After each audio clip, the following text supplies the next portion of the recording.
Nena? It's you! Dito ka rin nag-aaral? Wow! Bigatin ang probinsyana ngayon ha. Alam mo ba kung magkano ang tuition dito? Siguradong hindi ka aabuti ng isang sem dito. Hindi naman siguro. Kasi ang sabi naman ng school admin, wala akong babayaran kahit piso hanggang sa makagraduate ako. What? Paano mangyayari yun? Nag-apply kasi ako ng educational scholarship. Ako ang napili nila at pinasok bilang Dean Lister. What? Bakit, Briggs? Nakapagtataka ba na ang isang probinsyanang katulad ko hindi kayang makapagtapos ng pag-aaral at makapasok sa ganitong klaseng universidad? So matalino ka. Mabuti na lang. Pero aanhin naman ang talino kung wala kang pera at promdi ka pa. Kaya nga kita hiniwalayan, di ba? Briggs, Kasi wala ka sa kalingkingan ng girlfriend ko ngayon. Maganda, anak ng mayor, at sikat dito sa campus. Wala ka eh. Walang wala. Welcome back sa ating channel. Para sa lahat ng mga mahilig sa kwentong aswang at kababalagan, huwag nating kalilimutang mag-subscribe sa ating channel. Lahat ng aming ilalahad mula mismo sa ating mga letter sender na hanggang ngayon nanginginig pa rin sa takot kapag naaalala nila ang kanilang nakaraan. Kwentong kilabot at katatakutan. Narito na ang ating tula sa araw na ito.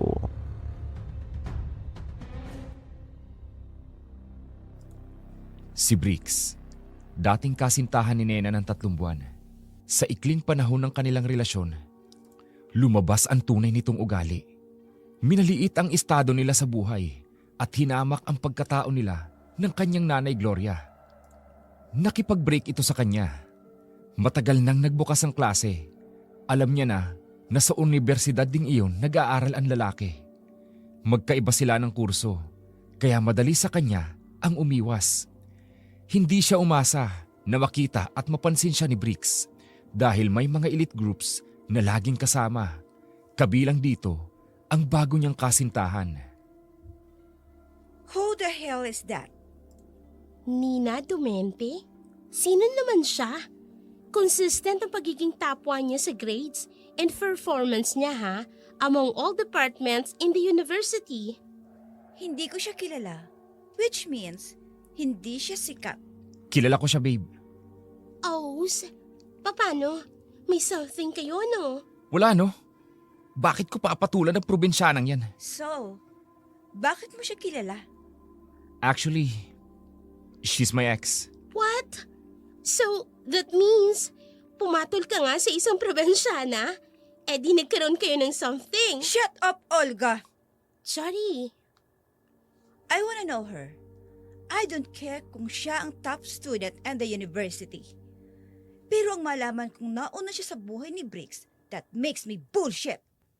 Huwag mong pag-aaksayahan ng oras ang prom din yan, babe. Wala namang binatbat yan sa'yo eh. I know, right? Girl, education pala ang course niya. Luko? Then, let's go to education department. Sinong gustong sumama? Let's go! Si Janice, ang present girlfriend ni Briggs. Sosyalera, spoiled at kilala sa buong universidad dahil ito ang leader ng grupo ng mga estudyanteng kinabibilangan ng mga mayayaman. Laging magkakasama at mahilig mambuli sa kapwa nila estudyante. Walang sino man ang nangangahas bumangga sa grupo. Sa education department, nasa may pasilyo ng building sina Janice habang naghihintay ng paglabas ng mga estudyante.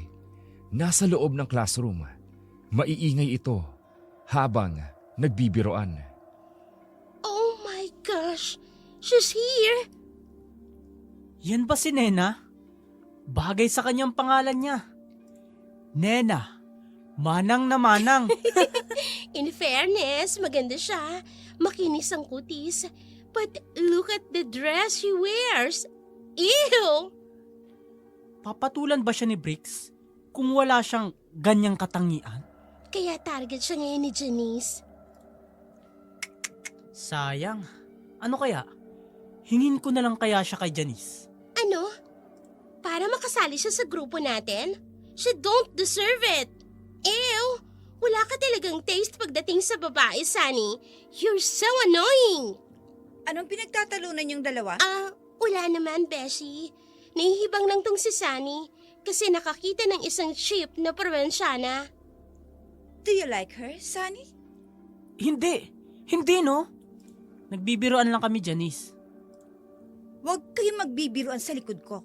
Or else, iisipin ko na sinisiraan niyo ako. Beshi naman, no way. Hindi naman namin gagawin yan sa'yo. We're going to have fun? Are you ready, guys? Yes! We're ready! Ha? Anong ginagawa ng grupo ni na Janice dito? Bilisan na natin pare. Baka mapagtripan tayo rito. Hey! Hoy! Hindi mo ba naririnig? Tinatawag ka ni Janice. Ha? Anong kailangan niyo sa akin? And what makes you think na may kailangan kami sa'yo? Ang kapal mo? Ha? Tinawag mo ko? Pero wala ka namang kailangan sa akin. Paraanin niyo ko. What? Ay, bongga, ang lakas ng loob na pagsalitaan ka ng ganyan, Janice, oh. Well, sa bagay, ganun talaga yung mga promdi. No manners at all.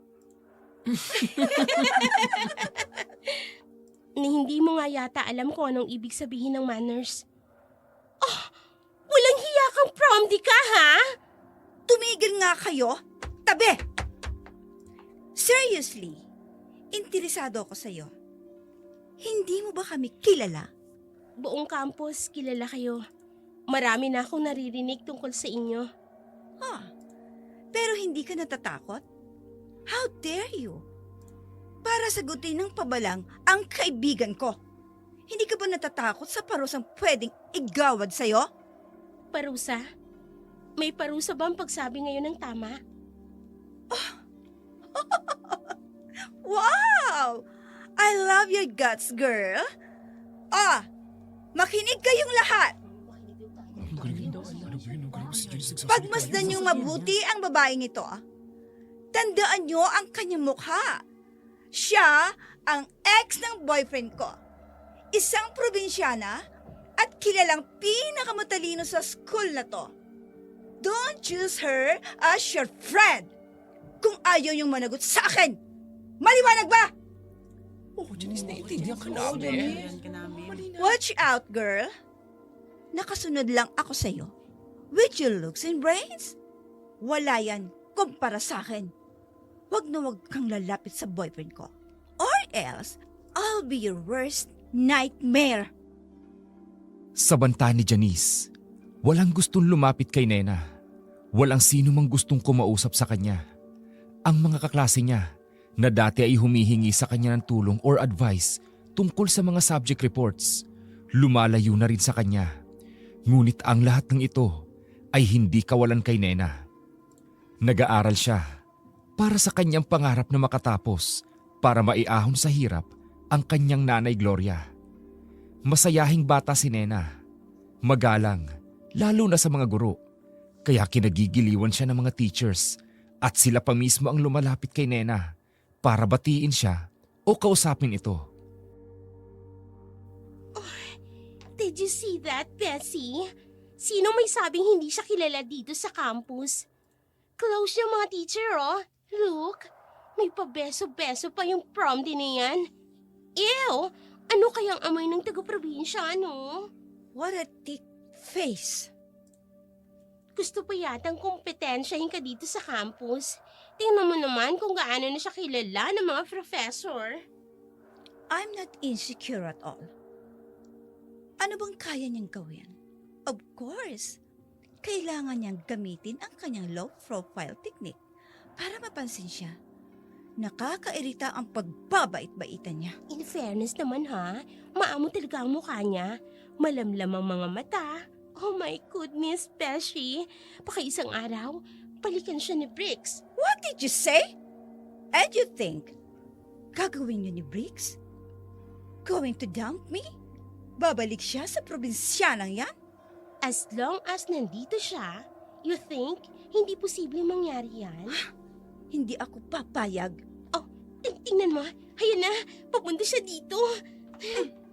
Ipapakita ko sa'yo ang kaya kong gawin kapag may ginawa siyang hindi ko gusto.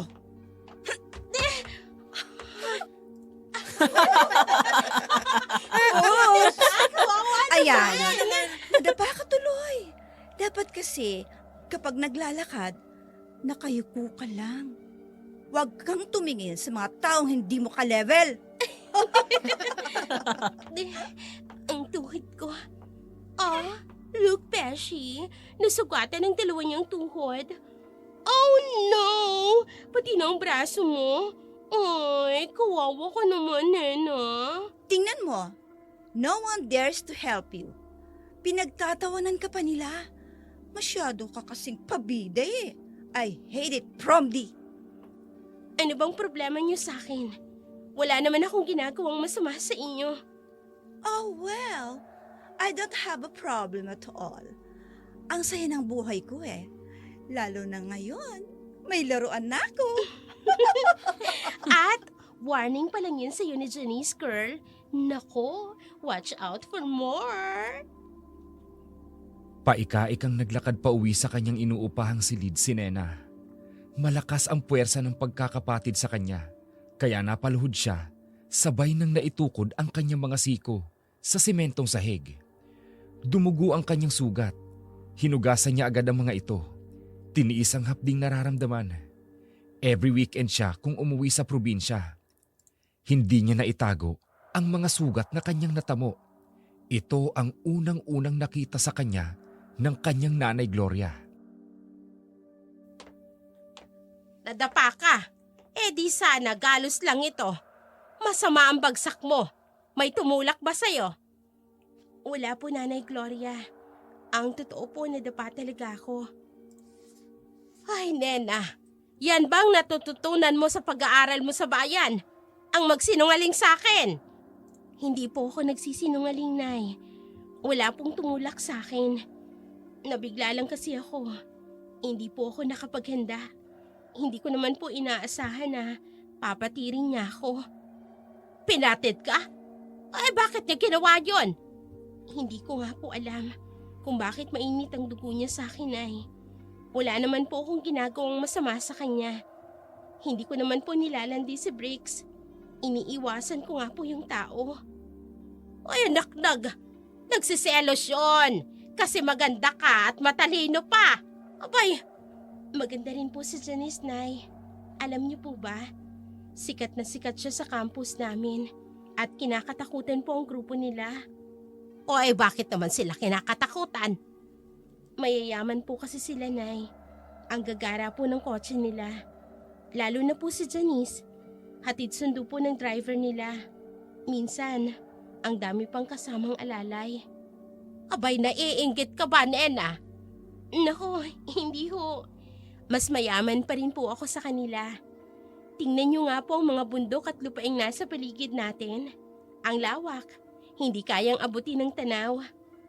O anong meron? Sariwa ang simoy ng hangin, magandang tanawin, tahimik ang kapaligiran, at higit sa lahat, may mapagmahal na nanay. Ang swerte ko, kaya wala po akong dapat ikainggit sa kahit na sino. Ay, ganyan nga anak. Nakukuha mo pa talagang ngumiti kahit nagkanda sugat-sugat ka na. O kaya ka na't lilinisin ko. Nay, ang hapdi. Abay, tiisin mo. Sa susunod, maging alerto ka, Nena. Mayayaman ba ikaw mo? Ay, nako. Yan ang klase ng mayayaman na mapang-api sa mga mahihirap. Aba, huwag kang magpapa-api, Nena. Kahit mahirap lang tayo, may dangal at prinsipyo tayo na hindi kayang tapalan ng salapi. Ay umiwas ka sa mga kagaya nila para hindi ka mapahamak. Si Nanay Gloria ang nagpapalakas kay Nena. Bata pa, ay alam ni Nena na hindi siya tunay na anak nito. Pero maliit pa lamang siya nang mawalay siya sa kanyang mga tunay na mga magulang. May isip na siya noon. Pero sa dami ng taong lumipas, wala na siyang maalala. Lalo pa at busog naman siya sa pagmamahal ni Nanay Gloria. Lunes nang makabalik siya sa bayan. Samantala, nagtipon-tipon lahat ng estudyante para sa kanilang swimming lesson. Required ang mga mag-aaral dahil taon-taon ay nagpapadala sila ng representative para sa kompetisyon sa ibang school. Grabe talaga. Wow, Galing talaga ni Janice. Oo nga, pare. Ang ganda-ganda niya. Galing talaga. Guys, huwag niyong titigan ang ganyan ng babe ko. For my eyes only lang yan. Oh, please, babe. Immune na ako sa mga naglalaway nila mga titig sa akin. Hayaan mo sila. Hindi naman nila ako makukuha eh. Sayang-sayo lang ako. I love you so much, babe. Uy, grabe. Uy, lalanggamin kayo niyan. Beshi, I love your suit. Bagay na bagay sa'yo. Kitang-kita ang hubog ng iyong katawan. Your skin is so kinis talaga, no? But I'm boring. Ano bang fun natin ngayon? As usual, we're going to swim again. At sa kabilang pool naman, yung mga beginners na bago lang nag-enroll sa subject na to. Wait, don't tell me. Isa na doon yung babaeng probinsyana? Nakita ko siyang pumasok dito. Pero pumunta siya sa change room. Oh, baka magpipihis. Magpapalit ng swimsuit. Swimsuit? Baka pampatulog. Ikaw talaga? Hello? Paano siya makakabili ng swimsuit? Oh, well, meron nga pala sa ukay. Listen guys, we have a very amazing show today. Isang probensyanang papasok. And tingnan nyo kung anong itsura niya. Kung hindi nakapajama, naka-short siya, or... Baka kamo nakamaong na pantalon at nakapolo pa dahil takot yun sa tubig.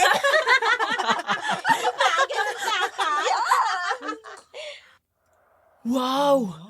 Ang simple ng swimsuit. Mukhang ukay nga. Pero ang sexy. Shit ang katawan. Uy, grabe. Grabe. Tama. No, this can't be. Beshi, look at her. May ibubog nga ang probensyana. Look, everyone is watching her. Ha? Briggs, Babe, how dare you to look at her like that? bakit mo ko sinampal? Nagulat lang ako. Pero never akong nasexyan sa katawan niya. Pabida ka talaga ng babae ka. Pwes, ipapainom ko sa'yo ang buong tubig ng pool. Babe, saan ka pupunta? Yo! Ha? Janice, Oh, now you're calling me by my name. Sino ka, ha? Only my friends can call me by my name. Probinsyanang palaka! Alika nga dito! Alika! ano bang ginagawa mo? Ay, Janice, huwag mo akong itulak. Oh, you're so scared. Good. Hindi ka marunong lumangoy, ha? Much better.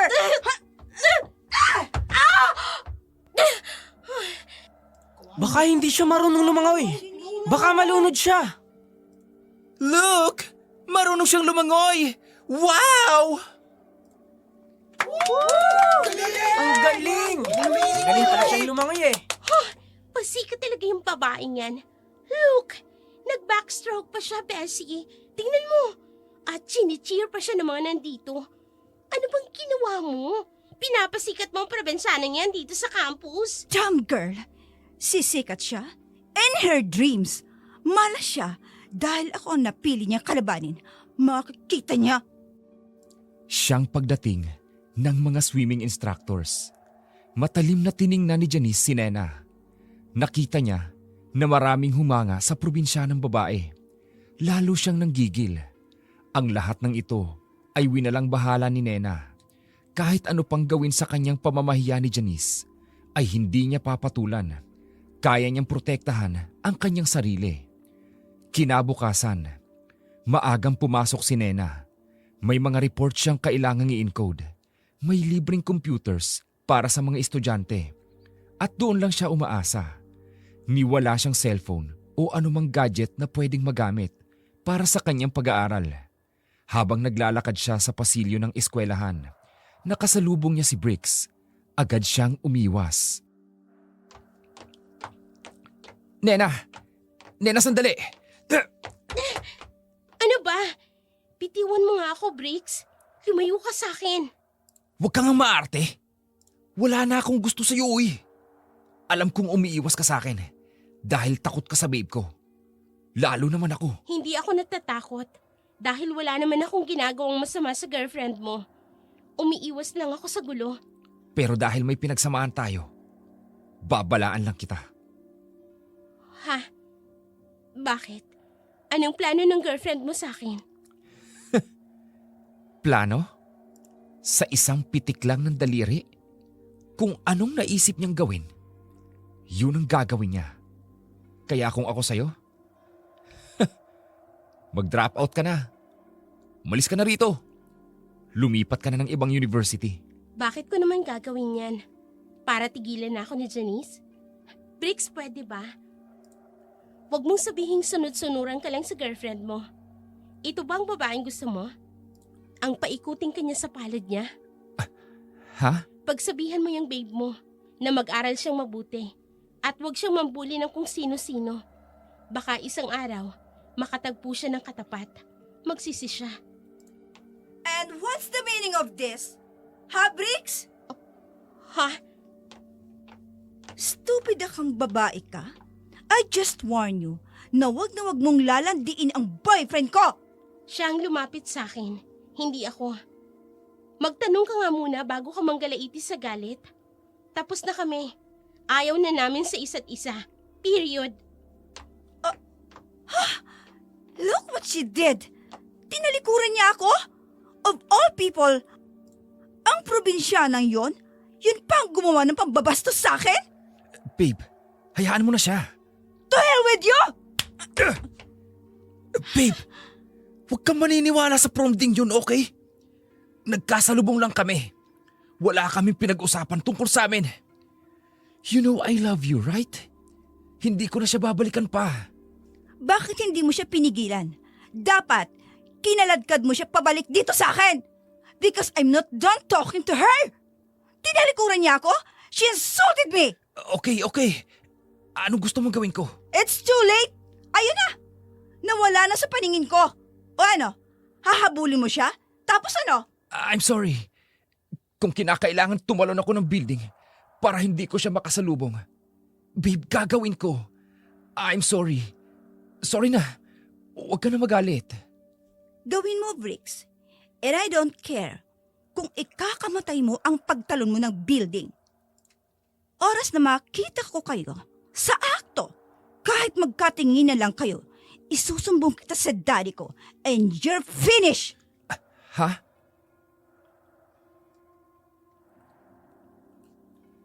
Ngayon lang nagalit ng gusto si Janice. Kinabahan si Brix. Masamang kaaway ang kanyang kasintahan. Ang ama nitong mayor ang nagbabayad ng kanyang tuition fees dahil na rin sa kahilingan ni Janice. Walang tigil ang ginawa niyang panunuyo. Hanggang sa maging maayos na ulit ang lahat. Madali namang utuin ng babae, pero mabilis ding magalit. Spoiled kasi ng amang mayor. Nagulantang ang lahat nang marinig ang kaguluhan sa labas ng campus. Takbuhan silang lahat para makiosyoso. What the heck is happening here? Bakit may mga pulis? Beshi, may nangyari kay May. Hindi nga ako makapaniwala. Kasama pa natin siya kanina, di ba? And then, sa loob ng classroom natin, something weird happened. Kasi, may nakita daw siyang tao sa labas ng window. Tinatawag daw siya. So, hayun, lumabas siya. I don't know kung nagkataon lang yun. Pero after that, hindi ko na siya nakita. Akala ko nauna na siyang umuwi sa atin. Lagi niya namang ginagawa yun, di ba? Anong nangyari sa kanya? Natagpuan siya sa magubat na parting yun. Wakwak ang kanyang liig. What? Beshi, I'm scared. Sino gumawa nun kay May? Girls, relax. Kaya nga nandito mga pulis, di ba? Sinecure na nila ang area. This is so messy. Alam niyo bang kararating lang mula Amerika ng university president? Tapos may mangyayaring ganito sa campus natin. Nakakahiya. So morbid. Sinong gagawa ng ganon? Well, it's not safe. Kung lalapit tayo kay May, kasalanan niya kung bakit nangyari yun sa kanya. Beshi, Baka mapagbintangan pa tayong gumawa nun sa kanya. Listen guys, walang aamin na kilala natin ang May na yon. pero kaibigan natin siya. Bakit natin itatanggi na kilala natin siya? Are you questioning me, Olga? No, hindi. Sorry na. Kalimutan mo na yung tanong ko. Nadala lang naman ako ng takot kasi nangyari. Kung hindi kayo susunod sa sinabi ko, fine. Pero kayo lang, at wag niyo akong idadamay. Once na may umamin sa inyo na kaibigan niyo si May, so be it. Pero, i-deny ko pa rin kayo. Beshi! Attention all students! Please, bumalik na kayo sa kanya-kanya mga classroom. Tara na. Tayo dyan eh. Narinig niyong sinabi ng babe ko? Walang magsasalita ng kahit na ano tungkol kay May. Let's go! Noon lang may nangyaring krimen. Sa labas man ito nangyari. Ngunit ang biktima ay isa sa mag-aaral ng university. Inakala ng lahat na kapabayaan yun ng biktima. At dahil sa kilala ring isang bully sa school, kaya agad na namatay ang issue. Walang makuhang person of interest ang mga pulis. At nangyari pa sa labas ng campus. Kaya itinigil na nila ang pag-iimbestiga. Na may koneksyon sa universidad. Nakarating na si Nena sa inuupahan niyang silid. Malayo pa siya, ay nakita na niya ang kanyang nanay Gloria na nakatayo sa harap ng pinto. Masayang niyakap ni Nena ang kinikilalang nanay. Nay Gloria! Napaluwas po kayo. Kanina pa po ba kayo? Pasensya na ho Kung alam ko lang na nandito kayo, sana nagpaalam na ako ng maaga sa professor namin. Ay, kahapon pa ako nandito sa bayan. May mga binisita din ako mga kakilala. Kahapon? Nay, saan po kayo natulog? Baka po kung may nambasto sa inyo Ay, nako Nena. Sino namang mambabasto sa katulad ko? Huwag ngang ako ang alalahanin mo. Ay, ikaw, kumusta na ang kalagayan mo dito Mabuti po, Nay.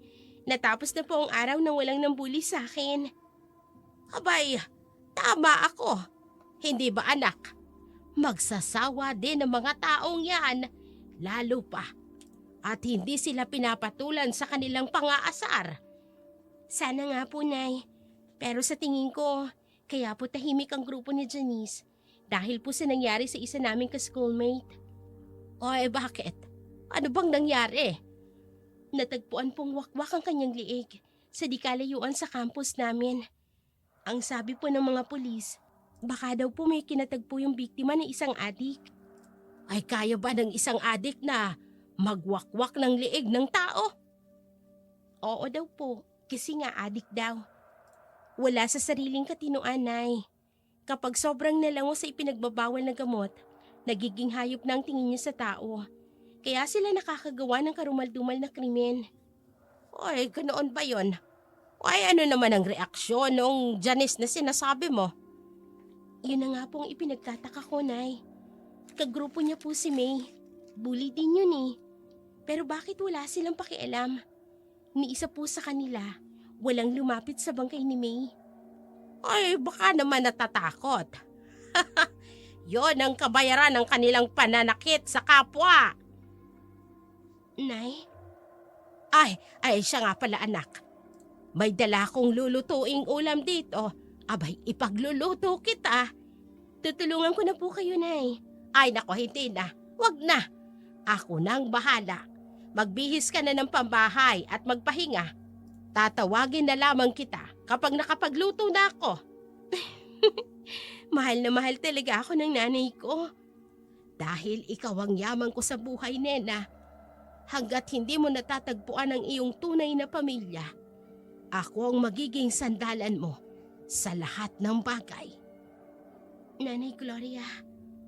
Oo. Ay nako, huwag kang umiyak, anak. Ayokong nakikita kang malungkot, abay. Nanay, darating pa kaya ang araw na makikilala ko sila? Huwag kang mawala ng pag-asa, Nena. May plano ang Diyos. Opo, Nanay Gloria. Pero kung sakaling hindi ko sila matagpuan, okay lang po sa akin. Kayo pa lang, sapat na po sa akin, ay. Ay, sas naman talaga, oo. At dahil dyan sa sinabi mong yan, anak, lalo ko pang sasarapan ang luto ko. Ay sige na, magpahinga ka na muna. Payapa ang isip ni Nena kapag nasa tabi ang kanyang nanay Gloria. Lumaki siyang hindi nakaranas ng gumawa ng mabibigat na gawain sa bahay. Isa lang ang laging pinaaalala sa kanya, ang magtapos ng pag-aaral. Mula sa pagkain at paglalaba ng mga damit at paghahanda ng mga gamit kinaumagahan. Pagkagising ni Nena ay nakahanda ng lahat. Nais pa sana siyang ihatid nito, ngunit mahinahon na tumanggi si Nena. Inaalala niya ang damdamin ni Nanay Gloria. Walang pinipiling inaasar ang grupo ni Janice. Ayaw niyang madamay ang matanda. Pumayag naman si Gloria at nagpaalam na babalik na siya ng probinsya. Lingid kay Nena, hindi pa kalmado si Janice. Kaya pala tahimik ang buong grupo maghapon dahil naghihintay lang ito ng tamang pagkakataon para siya ay masukol. Anong gagawin niyo sa akin? Bitiwan niyo ako! Guys, hawakan niyo siyang mabuti. Hawakan mo ang ulo niya, Olga. Masyadong malikot. Kapag nasugatan ang kamay ko ng gunting na to, isasaksak ko to sa'yo. Tulungan niyo ako! Tulong! Shut up! Shut up! Listen, girl. Wala makakarinig sa sigaw mo. Save your breath.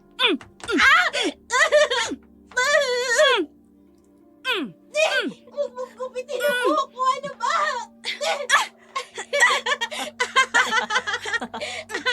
Oh, ayan! Oh my gosh, Nena! Bagay pala sa iyong kalbo! Nung walang hiya kayo, isusumbong ko kayo sa lola ko! Go ahead. Papuntahin mo siya dito para siya naman ang kalbuhin ko.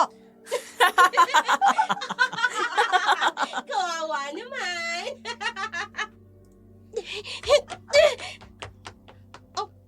Oh, Bessie, tumakbo na siya sa labas. Baka magsumbong yun. Oh, girl! Ano nangyari?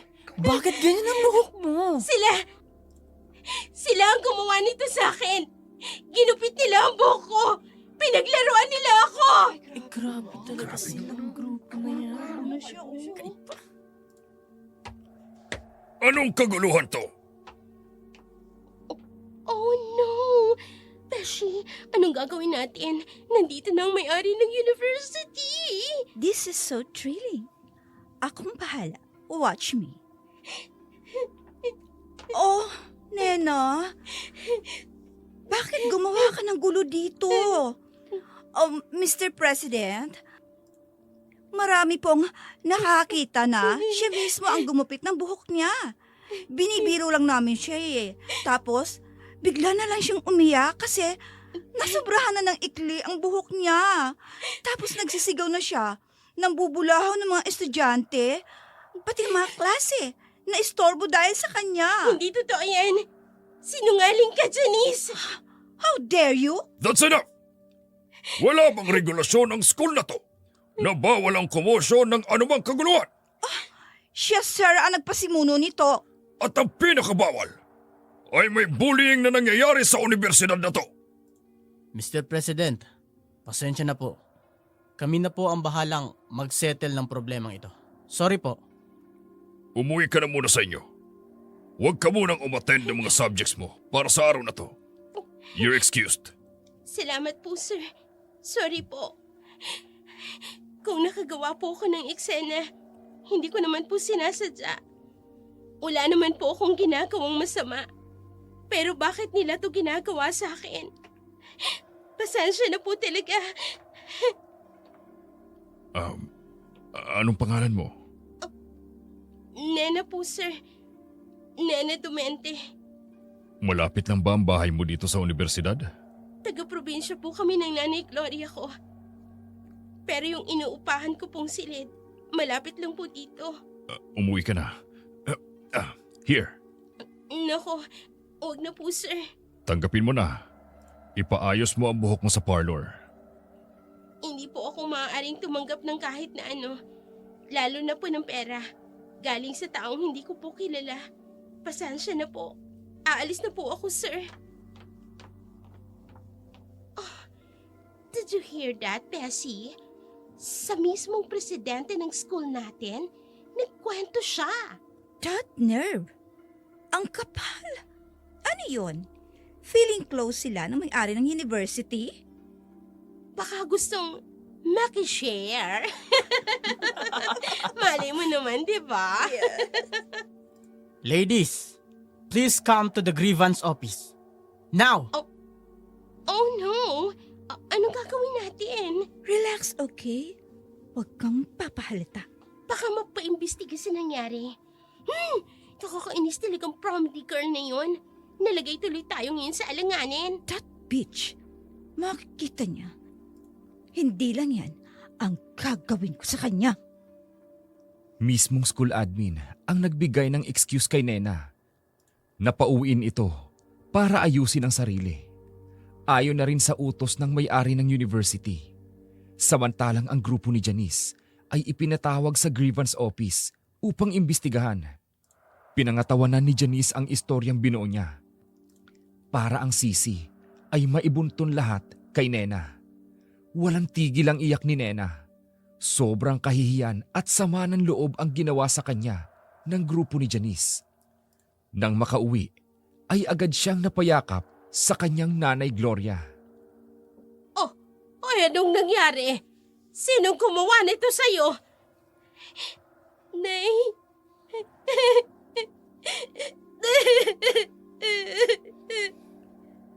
Ang grupo na naman ba ng Janice na yon? Masama bang maging mahirap, Nay? Masama ba na probinsyana ako? Kasalanan ko ba yun? Hindi, anak. Huwag mong sisihin ang sarili mo sa mga nangyayari sa'yo. Sadyang may mga taong malupit. Masaya sila kapag nakakapanakit. Mga makasalanan sila. Nakakahiya pong nangyari sa akin kanina. Nagsisigaw po ako. Pero humihingi po ako ng tulong dahil natakot po ako. Baka kung anong gawin sa akin ni Janice sa loob ng CR. Sa pilitan kanilang ikinulong at ginawa nila yan sa'yo. Paano po ako makakapasok nito ng school? Mas lalo po akong pagtatawanan. Aayusin natin ang buhok mo. Maraming paraan. Lalagyan ko ito ng dagta ng aloe vera. Marami tayong tanim sa paligid. At bibili tayo ng bandana. Habang hindi bumabalik sa normal ang tubo ng buhok mo, anak. Salamat po, Nay. Huwag kang magpapatalo sa kanila, Nena. Kung ihinto ka sa pag-abot ng iyong pangarap, doon pa lang talo ka. Kailangan taas noo ka pa rin haharap sa kanila. Kahit makailang beses kanilang durugin at kutyain. Opo, Nanay Gloria. At huwag kang mag-alala. Ang Nanay Gloria mo na ang bahala sa kanila. Ilang araw na hindi pinapasok ni Nanay Gloria ang kanyang anak-anakan. Inahahanda pa niya ito sa mas mabigat na pambubuli na pwedeng gawin sa kanya ni Janice. Samantala, halos araw-araw kong ipatawag sa grievance office ang grupo ni Janice. May tumayong witness sa nangyari kay Nena. Pero maraming dahilan. Kaya hindi nila mapatawan ng parusa si Janice.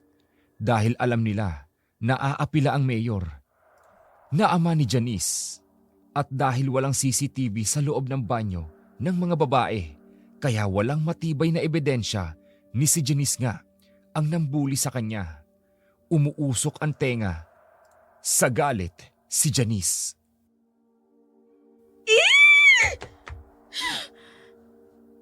It's okay, babe. Ang importante, warning lang yun. Wala pang disciplinary action na ipinatawang school sa inyo dahil sa nangyari. What do you mean it's okay? Lintik na nenang yon. Hindi siya magiging okay sa gagawin ko sa kanya. Nakakainis! Tayo lang ang ipinatawag kanina sa dean. It means, naniniwala sila sa sumbong ng prom ding yun na tayo nga ang may gawa nun sa kanya. May mga estudyanteng tumatayong witness na pareho kayong galing sa loob ng CR. At nakita si Olga na may hawak ng gunting. At tumatawa pa raw kayong nakasunod kay Nena. See? Ang tanga mo rin. Beshi naman, hindi nga ako makapaniwalang may estudyanteng trumaydor sa'yo. I want to know kung sinong kumampi sa prom ding yon. Now! Hindi yun ilalabas eh. Dahil confidential ang record. I hate this! Guys, lumabas na tayo dito sa banyo. Nagsisiuwian ang mga estudyante. It's dark outside.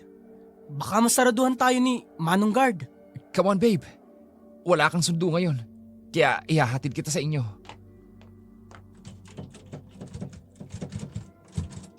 Ano to? Bakit hindi mabuksan? Ako nga. Ayaw magbukas. Shit! Baka may nagtitrip sa atin. Manong Guard! Tulungan nyo kami! Buksan nyo tong pinto! Manong Guard! Baka nasa gate si Manong Guard. Hindi niya tayo maririnig. Tulong! Tulungan niyo kami! Tulungan nyo kami! Nalak kami dito! Buksan nyo yung pinto!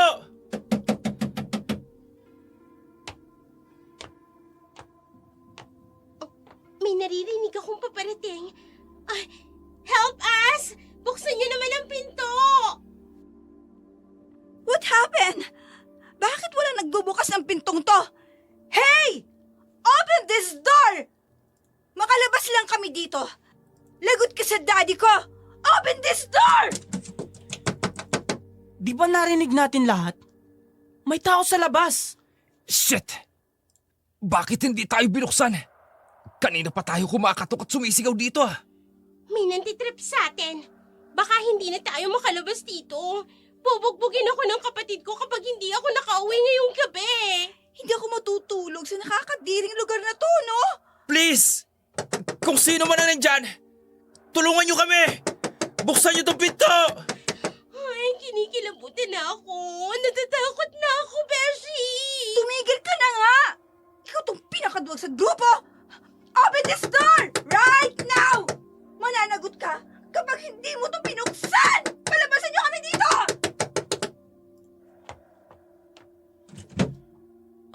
Ha? It's open. Narinig niyo bang may nagbukas ng pinto? No. Eh di sana, narinig natin lahat. Ha? Ano yun? Ano yun? Ay, minumulto tayo, Beshi!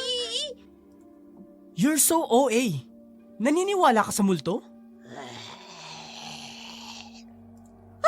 Ayoko na! Natatakot na talaga ako, swear! Oh, inunahan pa ako ng babaeng yun? Nauna pang lumabas? Letty! Bumalik ka dito! Huwag mo kaming iwan! Letty! Let's stick together. Pabayaan na natin ang letting yon. Bahala siya sa buhay niya. Let's get out of here! Sabay na nagtakbuhan ang grupo, palabas ng campus. Halos hindi makatulog ang magkakaibigan dahil noon lang nangyari na may naglakas loob na biruin sila.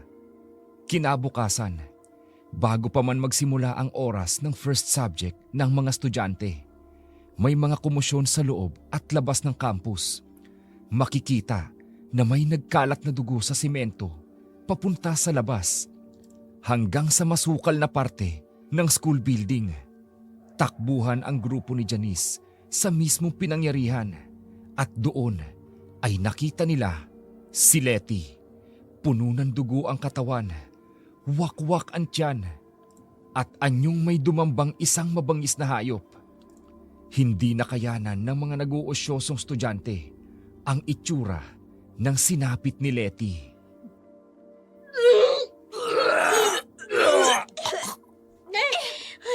Anong halimaw ang may gawa nito kay Letty? Ew! So nakakadiri. Let's get out of here, guys. Hindi na kaya na sigmura ako. Malansa na ito! Umaaling aso, nagkalat na dugo ni Letty. Kasalanan natin to, guys. Hindi natin sinundan si Letty. Iniwan natin siya. Hindi natin siya hinanap. Sana buhay pa siya ngayon. Are you crazy? Ang katangahan ni Letty, isisisi mo talaga sa atin? Hello! You're so stupid, Olga. Bakit natin siya hahanapin? Lahat tayo nagmamadaling makauwi. Kung hindi lang man yan trip sa atin at nilak tayo sa loob ng banyong yon, tumakbo si Letty. Saan natin siya hahanapin? Lumabas na siya ng campus. Akala natin, umuwi na siya sa kanila. Hindi siya lumabas ng campus. Nasa loob si Letty. Hindi mo ba nakita kung saan galing ang patak ng dugo? Sa loob ng campus. Paano makakarating dito ang bangkay ni Letty? Patay na si Letty sa campus pa lang. Hinila siya hanggang dito sa labas. Guys, hindi kaya warning na to sa atin? Dapat tumigil na tayo sa pambubuli ng mga estudyante dito. Anong pinagsasasabi mo? Guys, look. Una si May. And now si Letty. Kasama natin sila sa grupo. Hindi kaya may nagalit na sa atin ng husto sa pambubuli natin. Gumaganti na siya. At iniisa-isa niya tayo. Kalokohan. Walang maglalakas ng loob na rumesbak sa atin. But since na marami ka ng alam, Sunny. O sige. O sino, ha? Sino ang maglalakas ng loob na kalabanin ang grupo natin? That prom din, Nena. Sunod-sunod ang ginawa natin sa kanya. At ngayon, gumaganti siya? Hindi magagawa ni Nena yan. Kilala ko siya. Ang kaya lang niyang gawin ay ang ipaglaban ang nasa loob niya. Sisigaw siya kapag nagagalit at iiyak siya kapag nasasaktan. Pero hindi niya kayang pumatay ng ganito kalubang krimen. So, you know her pala talaga. Babe, Galing mong dumipensa sa ex mo. Well, then, saluhin mo lahat ng ganti ko sa kanya. Teka, sandali! Babe! Huwag mong masamayin yung sinabi ko, babe! dahil sa nangyari, pinagbawalan ang sinuman sa mga mag-aaral na pumunta sa masukal na parte sa labas ng campus. At para masiguro ang kaligtasan ng lahat, nilagyan na ng mga pamunuan ng barikadang pader ang lugar. Naglaylo ang grupo ni Janice. Pabor ito para kay Nena. Inaasahan ni Janice na hihinto na sa pag-aaral si Nena dahil sa kahihiyan na tinamo nito. Pero lalo siyang nainis dahil pagpasok pa lang sa campus ay nilapitan na ito ng kapwa estudyante. Bagay sa kanya ang banda ng suot at lalo pang tumingkad ang simpleng ganda ni Nena. Isa si Sunny. Sa nakita ni Janice na nakatitig na may labis na paghanga kay Nena, pumasok agad ang ideya sa utak ng babae. What? No way! Hindi ko gagawin yan. I'm not asking you, Sunny. I'm telling you. Gawin mong sinasabi ko. Pero Janice, ang trip lang ng grupo, dito lang sa campus. Krimen na yung iniisip mo. So? Bakit? Natatakot ka? Na mahuli ka sa gagawin mo? Wala ka bang bilib sa akin? Janice naman, pwede bang mawalan ako ng bilib sa'yo? Nasaan ang grupo? Dapat nandito sila. Baka mamaya may pumiyok sa kanila. This is just between me and you. Lemuel and Boyet. Baliw ka ba? Tayo-tayo lang ang nakakaalam? What's wrong? Ako ang leader ng grupo.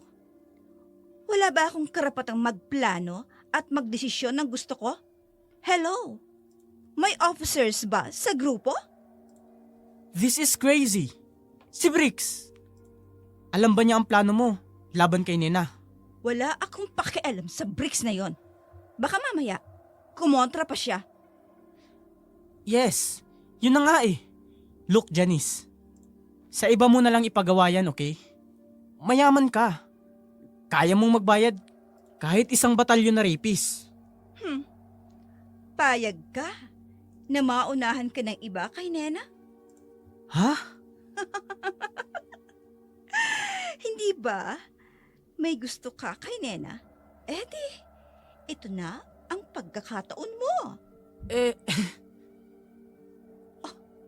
Pagkatapos nito, sigurado ko, magpapasalamat ka pa sa akin. kailan mo ba gustong kidnapin namin si Nena? Sa gabi ng college ball party, doon niyo siya kikidnapin at pagsasamantalahan. Gusto ko lang makasiguro na walang pabida sa gabing yon. Para tsak na ang korona para sa college night princess ay sa akin mapupunta. Gabi kung saan magaganap ang college ball party. Excited na ang lahat sa marangyang event kung saan iba't ibang estilo ng moderno at magarbong damit ang makikitang suot ng mga estudyante. May kanya-kanya silang partner at ang pinaka-main event ng gabi ay ang pagkorona sa mananalong college ball princess at prince. Isang simple, ngunit kaakit-akit na mahabang gown ang napiling suotin ni Nena. Pagkatapos siyang ayusan ng kanyang nanay Gloria, ay nagpaalam na siya para umalis. Pababa pa lang siya ng sinasakyang tricycle. Agad na may sumunggab sa kanya na mga kalalakihan. Pero wala na siyang maalala pagkatapos takpan ng lalaki ang kanyang ilong at bibig ng isang nakasusulasok na amoy. Wake up, prom-the girl.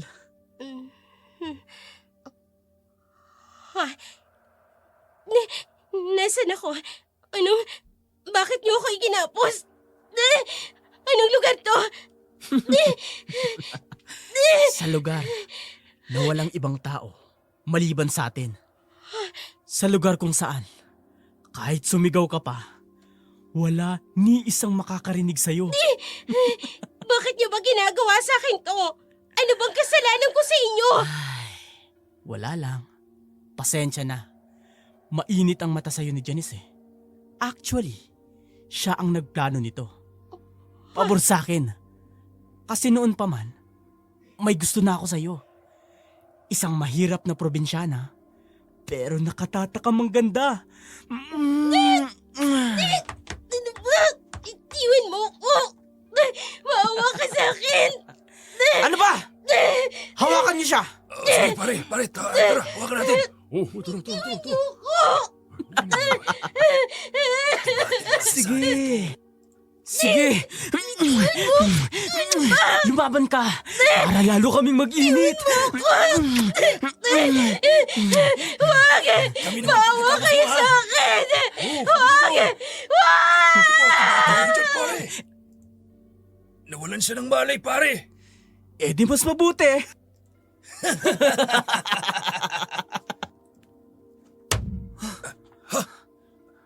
Ano yun? Ano yun? Tol, baka may naligaw na ibang tao rito ha. Naririnig yung sila ng babaeng to. Baka makita tayo. Sinong mangangahas na pumunta sa lugar na to? Oo. Pag mamayari to ni na Janice, tayo lang ang nandito. Tulungan niyo akong hubaran ng babaeng yan. Tol, di ba? Yan din yung narinig nating tunog ng gabi bago pinatay si Letty. Ha? Tol, umalis na tayo rito. Abandonadong lugar na to. Baka pinamamahayan na to ng mabangis na hayop. Paano si Nena? Hindi pwedeng maunsyami ang plano ni Janice. Iwan na natin siya rito, Tol. Matutuwa si Janice. Bukas, bangkay na si Nena. Bangkay na siya matatagpuan dito. Lalapain na siya ng mabangis na hayop. Tapos ang problema ni Janice. Oo nga no. Tara, umalis na tayo dito. Tara. Tara, pare. Saan kayo pupunta? Mga binata. Tapos na ba ang palabas ninyong tatlo? Pwes ako, hindi pa! Ha? Ano hayop ka? Bakit ganyan ang itsura mo? Tao ka lang! Hindi kami natatakot sa'yo! Matandang palaboy. Pwe! Umaarte lang pala to eh. Gumagawa ng nakakatakot na tunog. Walang mabangis na hayop. Kung ganon, ituloy na natin ang plano. Hindi natin pwedeng iwan si Nena dito na walang nangyari. Masahol pa kayo sa mabangis na hayop. Sinaktan nyo ang babaeng walang kalaban-laban. Ang nararapat sa mga katulad nyo, parusahan ng kasing bangis din na hayop na katulad ninyo. Ano ba ng mga kuya, pare? Lumayo ka sa amin! Tondo! Hindi yun ang itatawag nyo sa akin. Mas kilala ko sa tawag na swang.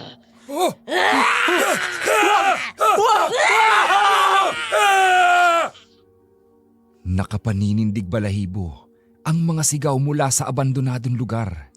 Pagkatapos ay namayani ang nakababasag na katahimikan sa buong paligid. Unti-unting iminulat ni Nena ang kanyang mga mata. Bigla siyang natakot nang maalala kung nasaan siya. Nang maramdaman ni Nena ang puno ng pagmamahal na yakap sa kanya ng kanyang nanay Gloria. Nanay Gloria, huwag kang matakot. Hindi ka na nila masasaktan pa. Diyos ko, anong nangyari sa kanila? Patay na sila. Sinong gumawa niyan sa kanila, Nay? Buhay sila, anak. Hindi ko nga lang alam kung anong oras sila magkakamalay. Nasa kanila kung hindi sila matututo sa parusang, ginawad ko sa kanila.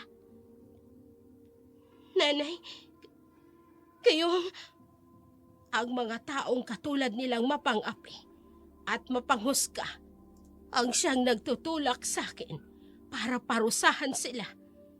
Ilang beses ko na silang binigyan ng babala, ngunit sadyang masama ang kanilang puso. Nanay Gloria, kayo ho ang may kagagawan sa nangyari kay May at Letty.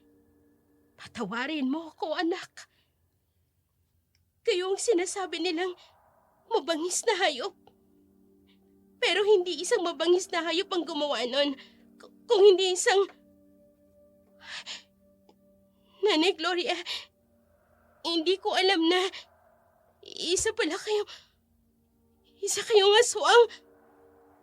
Hindi mahalaga kung sabihin ko man sa'yo o hindi. Dahil matagal ko nang hindi ginagawa ito. Ngunit hindi maatim ng aking puso na makita kang sinasaktan nila, anak. Pulag at bingi sila sa hindi makatarungang pagtrato ng grupong yun sa'yo. Pero wala silang ginagawa. Hindi pwedeng wala akong gawin dahil anak ko ang nasasaktan. Nena, alam kong lalayuan mo ko. Ngayong alam mo na ang tungkol sa akin. Pero patuloy kitang poprotektahan, anak. Aswang kayo? Paano ako? Pinalaki at inalagaan ka ng aswang. Pero kahit kailan, hindi ko inisip na ikaw ay palahian. Napakahirap mabuhay sa kadiliman, Nena.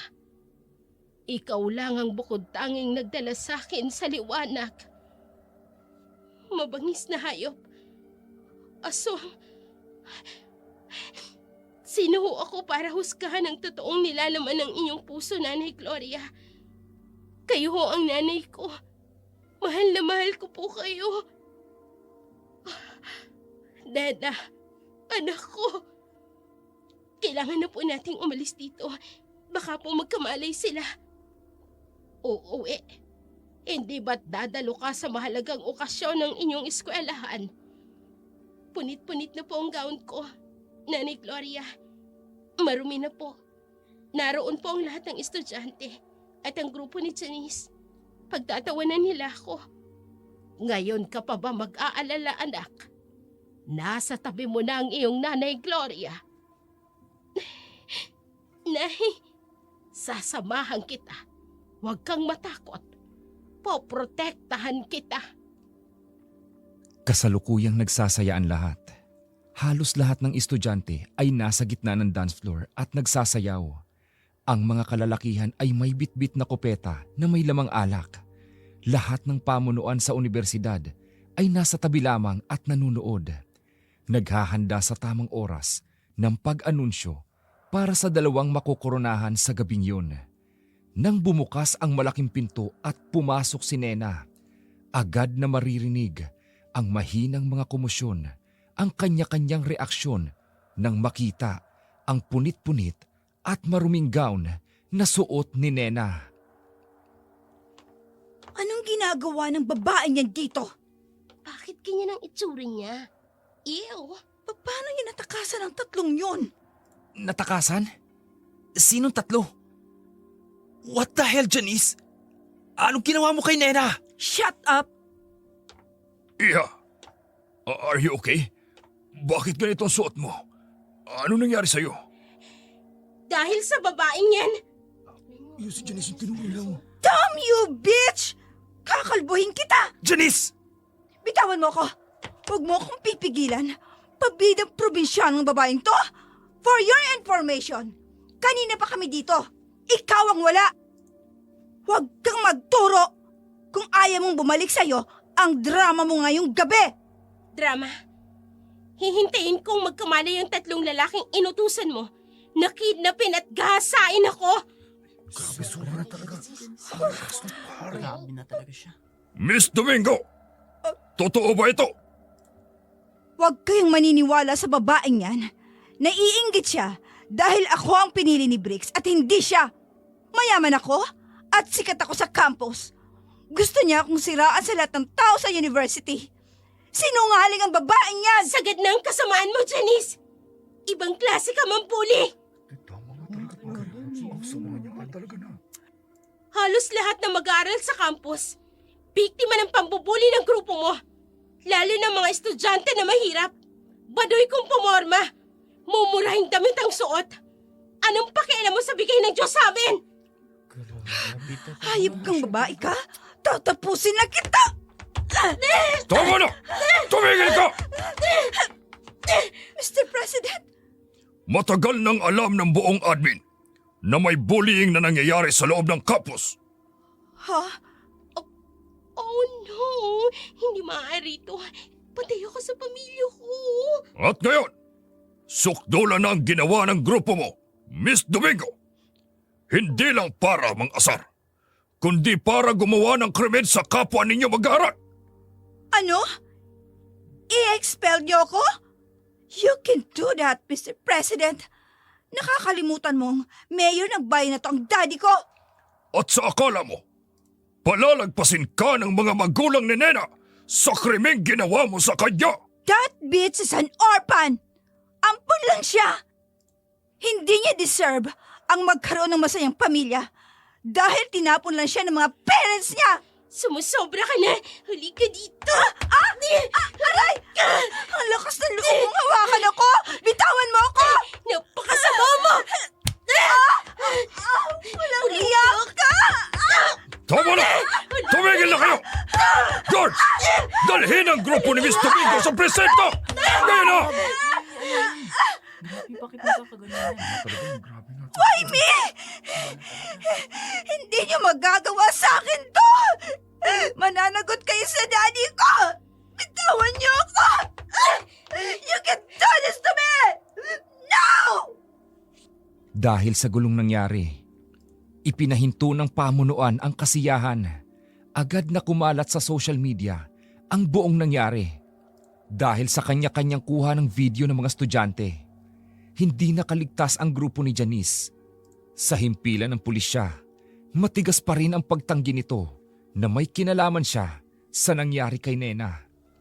Sa gitna ng gulo kanina, si Frank, ang may-ari ng universidad, ang siyang pilit na pinaghihiwalay ang dalawa. Iniwasan niyang mahubad ang punit-punit na gown ni Nena. Sa pagkakahila sa kanya ni Janice, nakita niya ang malaking pantal sa likod ng balikat ni Nena na hugis paru-paro. Ang hugis na katulad ng kanyang yumaong asawa. Noong unang nakaharap niya si Nena, may kakaibang pintig sa kanyang puso. Nakaramdam agad siya ng awa sa babae. At ngayon, lalong lumalakas ang kanyang kutob. Sinong... Ha? Ano hong may paglilingkod ko sa inyo? Kayo ho bang tumatayong magulang ni Nena? Ha? Huwag po kayong matakot. Hindi ako nagpunta dito para paimbestigahan si Nena sa gulong nangyari. Ay, hindi yon. Alam ko naman na walang kasalanan ng anak ko. Biktima siya ng karahasan ng Janice na yon at ng kanyang grupo. Natigilan lang ako dahil Hindi ho ako masamang tao. may aura ka na parang pamilyar sa akin. Ale, Gloria, tawagin mo kong Gloria. Ang mga mata mo, ang ilong mo, parang kahawig mo ang anak kong si Nena. Tama, kamukha mo ang anak ko. kung ganun, tama ang kutob ko. Ito ang resulta ng DNA test. Pasensya na. Kumuha ako ng isang hibla ng buhok ni Nena para lang matiyak na siya nga ang matagal ko nang hinahanap. Ikaw ang pinakamalaking pagpapatotoo. Hindi ko na kailangang basahin ang nilalaman ng papel na yan. Hindi ka pupunta dito kung walang kasiguraduhan. Nanay Gloria, nasa ospital na daw po yung tatlong... Ha? Mr. Frank, ano pong ginagawa niyo dito? Nena, Anak, halika. Naaalala mo ba? Mula bata hanggang ngayon na nasa kolehiyo ka, umaasa tayo na balang araw matatagpuan ka ng iyong mga magulang ng totoo mong pamilya. Opo, Nanay Gloria. Pero ano pong dahilan na nandito po kayo, Sir Frank? Nena, ako ang daddy mo. Ho? Tignan ninyo, para kayong pinagbiyak na bunga. Magkamukhang magkamukha kayo. Eto anak, tingnan mo. Dala ng ama mo ang resulta ng DNA ninyong mag-ama. Kung nabubuhay ang mami mo, mas kamukha mo siya, Nena. Kayo nga ang ama ko. Nanay Gloria, natagpuan ko na ang magulang ko. Hinahanap na nila ako. 5 taon ka pa lang nang nawalay ka sa amin. Wala ka bang naaalala kahit konti? Nagmatagpuan ko siya ng araw na iyon. Palakad-lakad siyang mag-isa sa daan. Malakas noon ang ulan. Mataas din ang kanyang lagnat. Nagkaroon siya ng malalim na komplikasyon. Noong gumaling siya, wala siyang matandaan sa lahat ng nangyari sa kanya. Nakalimutan niya, pati na rin ang kanyang pangalan. Marife, iyon ang totoo niyang pangalan. Nena, Marife, anak, sinagot na ng Diyos ang matagal na nating hinihiling sa Kanya. Opo, Nanay Gloria. Salamat po, Diyos ko. Aling Gloria, hindi ko alam kung papaano ko kayo pasasalamatan. Hindi kayang tumbasan ng malaking pera o ari-arian ang ginawa ninyong pag-aalaga sa anak ko. Isa lang po ang nasisiguro ko. Habang nabubuhay ako, tutulong po ako sa inyo. Oy, siya. Wala na akong mahihiling pa. Abay, mayaman ka. Pero malinis ang iyong puso. Hindi na ako magtataka. Dahil sa'yo nagmana itong si Nena, si Marife. Maraming taon nang hindi kayo nagkita at nagkasama. Anak, sumama ka sa iyong ama. Bumawi kayo sa isa't isa. Humayo kayo. Hindi na ni Gloria. Ayoko pong iwanan kayo. Hindi ko po magagawa yan sa inyo. Sumama ka na, anak. Tandaan mo, kahit saan ka magpunta, kasama mo ko. Alam ko po, Nanay Gloria. Alam ko po. Sa isang napakalaking bahay, inuwi ni Frank ang kanyang anak. Sinalubong ng maraming katulong nang lumabas ang DNA result. Bago niya ito puntahan sa bahay ni Aling Gloria, Inihanda na ni Frank ang lahat ng kailangan ni Nena. Mula sa malaprinsesang silid nito hanggang sa mga personal na gamit. Manghang-mangha si Nena sa napagmamasdan sa kanyang paligid. Pagkatapos ng hirap na dinanas niya sa kamay ni Janice at ng grupo nito, ang kapalit ay ang makasama ang kanyang ama. Lalong ipinursigi ni Frank ang kaso laban sa mga taong umapi sa kanyang unika iha. Sa mga oras na yun ay malakas pa rin ang loob ni Janice na makalusot siya. Ngunit sa ospital kung saan dinala si Sunny at ang mga kasama nito, lumabas ang katotohanan. You bitch! Akala mo, maipapakulong mo ako? In your dreams, Fromby girl. Janice! Babe, where's Dad? Nasa labas na ba? Susunduin na ba ako ng daddy ko? Galing kami ng hospital eh. Kasama na namin si Mayor. Nakausap namin sina Sunny at Limuel. Buhay pa sila? Pero, ilang araw silang nawala, di ba? Imposibleng makaligtas sila. Pinatay sila ng prombing babaeng yon. Buhay sila. Matagal silang natagpuan dahil sa kalagayan nila. What? Si Sunny lang ang kayang gumapang palabas ng abandonadong gusali na yon para makatawag siya ng pamilya niya. Kaya sila na isugod sa ospital. Babe, Naputo lang isang binti ni Sunny. Si Limuel, nasiraan ng bait. Si Boyet naman. Babe, wala na si Boyet. Hindi na siya inabutan ng 2 araw sa ospital. Nasa morgue na siya. si Nena. Si Nena ang gumawa nun sa kanila. Siya ang ikulong nyo. Si Nena! Janice, tama na! Hindi si Nena ang itinuturo ng 3. Ikaw ang nag-utos sa kanila para kidnapin at gahasain si Nena. No!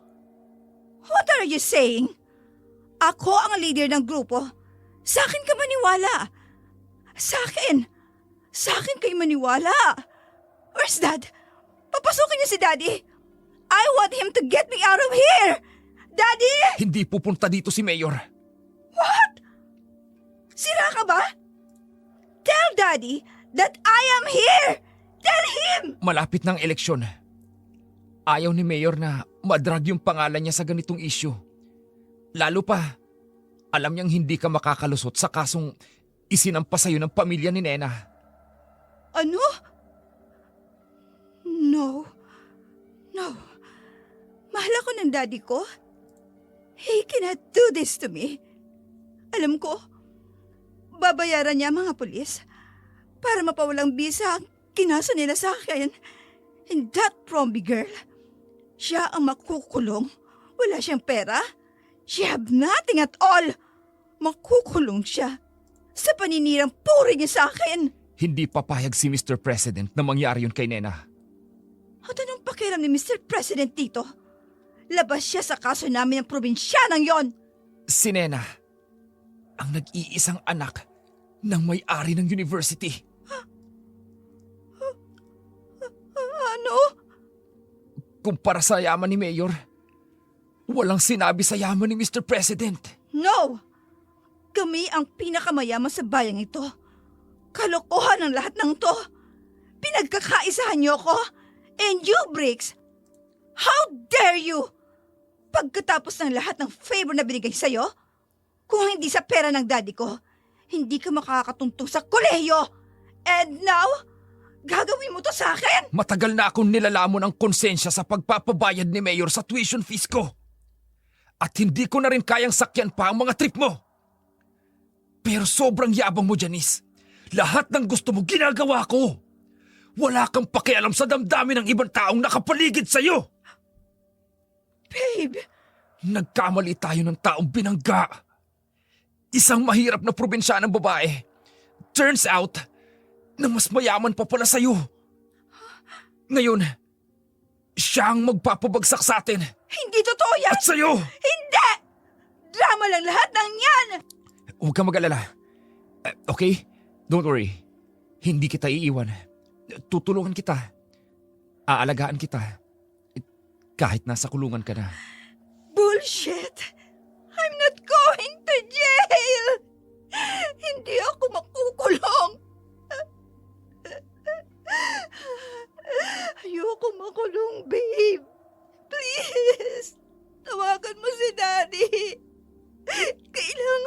Daddy! Ayoko makulong. Ayoko. Janice, Samahan mo ako. Dalhin mo ako kay Nena. Ihingi ako ng tawad sa kanya. Luluhod ako. Babe, please help me. Please! sinubukan nilang kausapin si Nena na nakatira na ngayon sa isang malaking bahay. Ngunit mga katulong lang ang umiistima sa kanila. Walang Nena ang humarap sa kanila. Dahil ipinagkatiwala nila sa abogado ang buong kaso. Tumuloy ang dalawa sa ospital kung saan nakakonfine pa rin sina Sunny at Limuel. Sumiklab ang galit ni Sunny nang makita niya si Janice. Hayop kang babae ka? Ang sama mo. Pinahamak mo kami sa iyong kasamaan. What are you talking about? Sinabi ko lang sa'yo ang plano, pero hindi kita pinilit na gawin mo. Pwes, nagkakamali ka ng inasar, Janice. Hintayin mo lang. Dahil pananagutin ka niya sa ginawa mo kay Nena. Ha? Anong ibig mong sabihin? Tol, sino ba may gawa nito sa inyo? Si Nena ba? Of course not. Salam pa ng babaeng yon? Siguro, may dumating na mga kalalakihan na sumaklolo sa kanya. Sa nangyari kay May Atleti at sa nangyari sa aming tatlo, ang matandang yun ang gumawa. Matanda? Isang matanda ang gumawa nito sa inyo? Alam natin kung anong klaseng kamatayan ang pinataw kina May Atleti. Oo, isang matanda ang may kagagawan. At yun ay dahil sa babaeng yan. Sinong matanda na kaya niyang gawin ang ganito sa inyo? Tungkol kay May at kay Letty. Baliw ka, Sunny. Paano maggagawa ng isang matanda lang ang pagwakwak sa liig at tiyan? Hindi yun kayang gawin ng matandang sinasabi mo. Hindi siya pangkaraniwang matanda. Isa siyang aswang. Aswang? Seriously, Sunny? At anong gagawin ng aswang na yun sa teritoryo ng daddy ko? Teritoryo namin ng lugar na yun. Paano may nakapasok na isang matanda? Tinawag niyang anak si Nena. Dumating siya sa pamamagitan ng paggawa ng isang nakakakilabot na tunog. Si Aling Gloria? Siya ang aswang? Tingnan niyo ang ginawa sa akin ng aswang na yun. Naputol ang isa kong binti. Si Lemuel, baka tuluyan na siyang masiraan ng bait. Ikaw ang dahilan kung bakit sinapit namin ang ganito. Mawawalang saysay ang mga sinampa nilang kaso laban sa akin. Magkokontrademanda ako. May lahing aswang ang ina ni Nena at pinatay niya sina May at Letty. Mananagot din siya sa ginawa nila sa inyo, Sunny. Kakausapin kong abogado ko at kailangan malaman ito ng mga pulis. Huli na. Kumikilos na ang aswang. Isa-isa niya tayong gagantihan sa ginawa natin kay Nena. At ikaw, Janice, hindi ka maaabsuelto. Hatol na habang buhay na pagkakakulong ang ipapataw sa'yo. Os, tingnan natin. Bukas, maiiba na ang takbo ng kaso. Pupuntahan kong abogado ko. Ha? Ano, Janice? Kinakabahan ka na ba? Ikaw? Ikaw ang aswang? Anong ginagawa mo dito? Hindi mo ako matatakot. Huwag kang lalapit sa akin. Maniningil lang naman ako sa mga atrasong ginawa niyo sa alaga ko. Nakuha ko ng bayad ng mga kaibigan mo. Ngayon, Anong gagawin mo sa akin? ikaw naman ang sisingilin ko!